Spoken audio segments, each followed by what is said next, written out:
Well, a few times a year, we try to bring on Jay Noddle onto the show. He is a well-known local community leader, real estate developer, and one of our sponsors on Grow Omaha.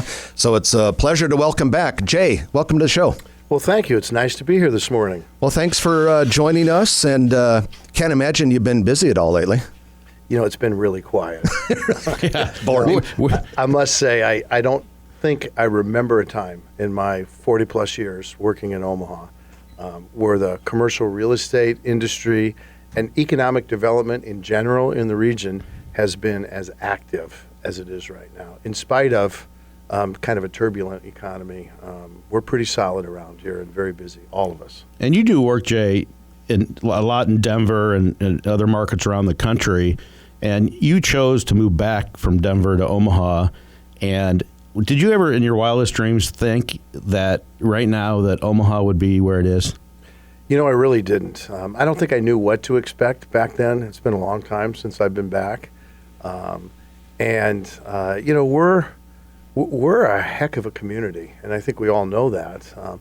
The story about Omaha and the region becomes more and more widely known all the time, and some of the things you guys were talking about earlier, you know, with Amazon and Google and Facebook and so many of the other great companies that have chosen to have one kind of a presence here or another, that word is spreading, and it's pretty remarkable, and it's kind of pinch myself often because to be a part of all this is really pretty exciting. Well, we've got great leadership with the city and people like you and the volunteers, but also the public-private partnerships and the things that you're involved with. And there's a lot of other team members on these projects that I remember 2008 when I sold a building to Yahoo in La Vista, and there were multiple companies that weren't getting paid, but expertise engineers and other people that would come in there.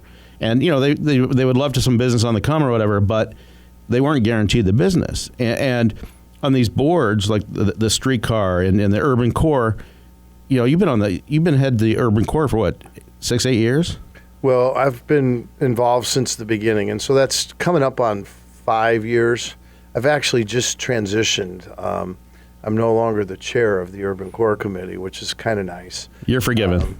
I shifted over kind of full-time from a volunteer standpoint to the Streetcar Authority. But okay. You know, there are an awful lot of people involved. And, you know, I think one of the things that makes Omaha and Nebraska special is that we all work together.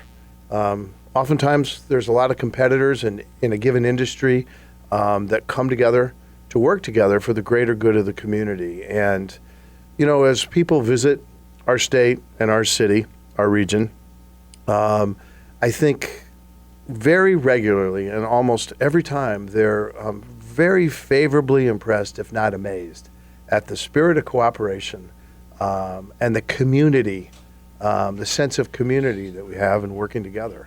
It's special. And the accessibility. If somebody has a good idea and they're not a total whack job, people will listen to them. Absolutely. You can get an audience and get some very quick, not hasty, but kind of immediate opinions and observations. And again, that's how we are in this part of the country, and it's kind of the Omaha way. Well, Jay, let's talk a little bit about the Streetcar, because we've come a long ways since this was announced about a year ago as a strong possibility. So many people have worked hard on it, made a lot of progress through all of the boxes that needed to be checked. Can you give us an idea about where we are in that process and what would some of the next steps be? Sure. I'm great having the opportunity to do that, and we have come a long way.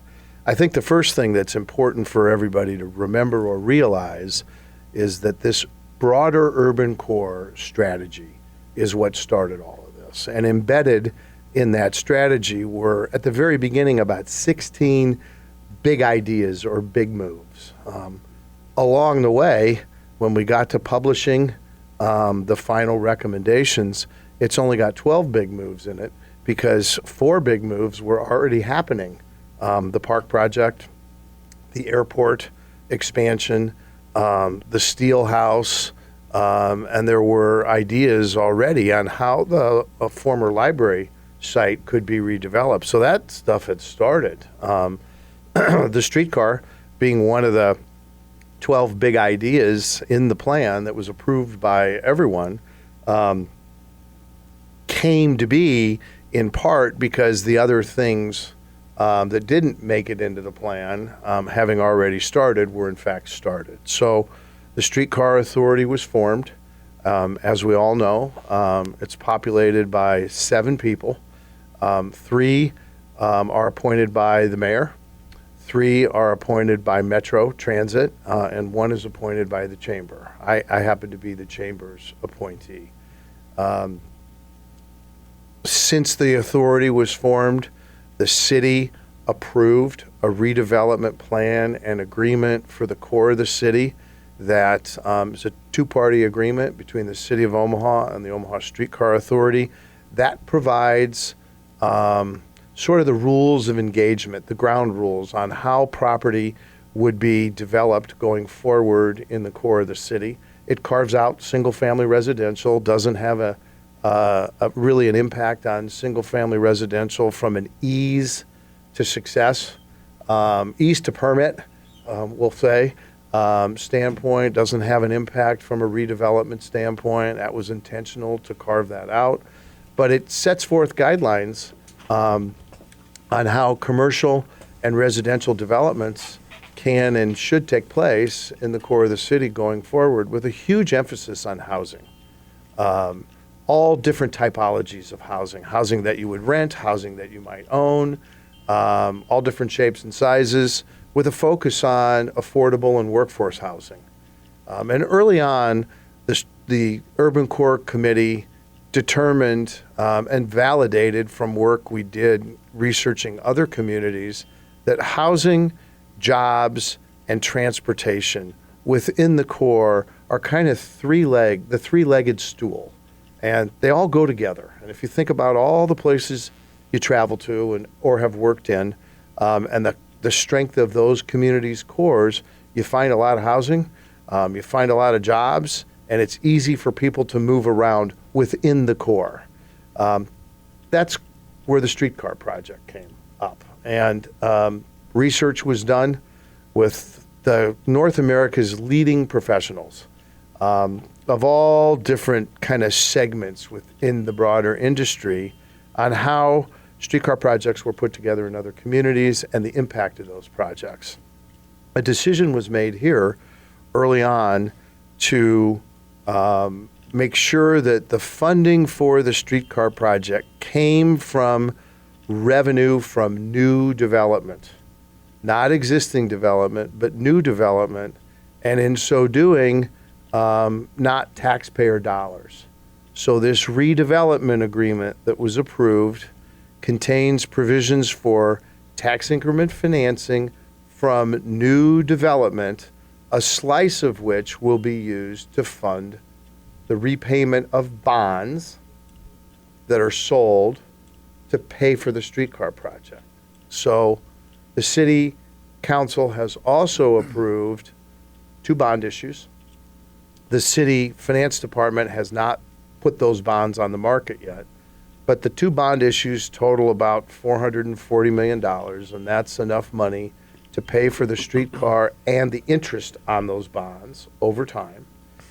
So those bonds will be sold at the direction of Stephen Curtis, the finance officer of the city of Omaha, and proceeds from TIF from new projects will be used to repay those bonds, not taxpayer money. So essentially, developers will agree and have agreed to increase the size of their TIF packages so that a slice of that TIF package, 25% in most of the core and 10% in the other parts of the core, will be used to repay those bonds. That's very fundamental to all of this. The city brought in a company called MuniCap, which is sort of the gold standard for bond opinions and investment recommendations, I guess you'd say, for TIF-funded bond issues, which is much different than other types of bond issues the city of Omaha sells. The other types of bond issues they sell come with some sort of city backing, like a lease purchase bond or a development bond or a street bond, something like that. So that's all been approved.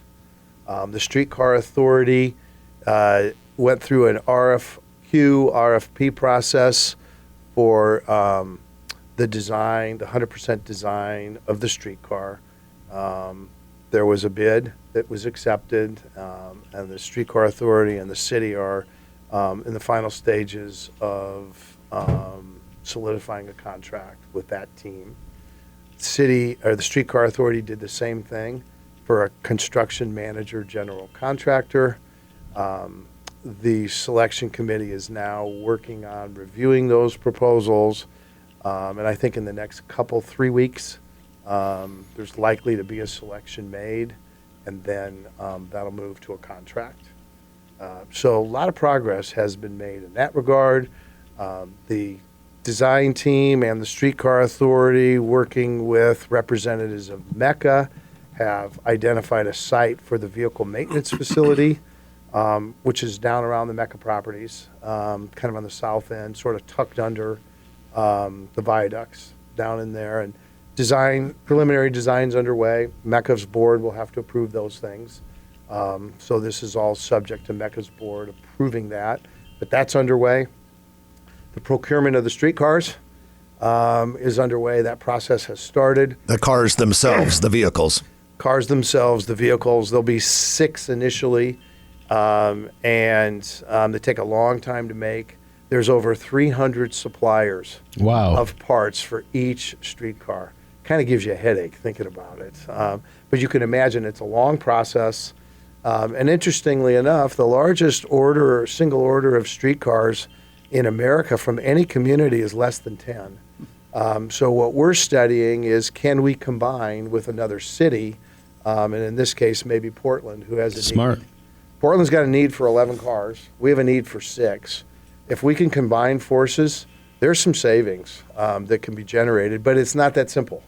Do we want the same parts and pieces in our cars that they want in their cars? How big are the batteries going to be? We'd like the Omaha Streetcar project, the initial route, to be what's called off-wire, meaning there's no wires, for a good portion of that route.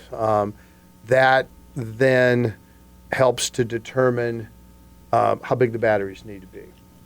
So are ours going to be the same? What's best for us the same as what's best for Portland? We don't know. But there is a way to study combining forces going forward in tandem, but giving ourselves kind of an off-ramp that if they need to go one direction and we want to go a different direction, we can kind of decouple from one another, no pun intended, and do our own thing. So there's a lot underway here. That's a great overview and so eloquently stated where it makes sense. So are we still thinking if all goes as planned, people will be writing these things in 2026? We sure are. We don't see anything, haven't seen anything that causes us to think that that's not achievable. I think we're very much on schedule. Okay, and we've got another minute in this segment, but Jay, the thing that's exciting for so many of us is the collateral development that will happen along these lines. We're already seeing it with Orbit, all sorts of things popping up in Orbit. Now you add the streetcar, that whole Farnham-Harney corridor. If it's like a lot of other cities, probably just blow up. And the amount of density, going up instead of going out to the farms, how important is density for this area? Density is very important. And, one of the sort of things I've been saying to groups is that today, if you, let's say you live in the core of the city and you work in the core of the city, you have a parking stall. If you have a car, you have a parking stall. More often than not, you drive that car to work and you park there and you have another parking stall. And then maybe you got to go to the med center for a blood draw or something like that, and you drive up there, or you go out to lunch or dinner and you park again. Well, one person might use 3 or 4 parking stalls in the core of the city in any given day. The goal of this is to get it down to 1. And hopefully you don't need to move your car. So, there are different kinds of transit projects. This is not a transit project. This is a local circulator. And so, we're going to work real hard and kind of educating the public on the different kinds of transit projects. It's not light rail, it's not elevated, it's down at the street level, it's not fast, it moves with the speed of traffic.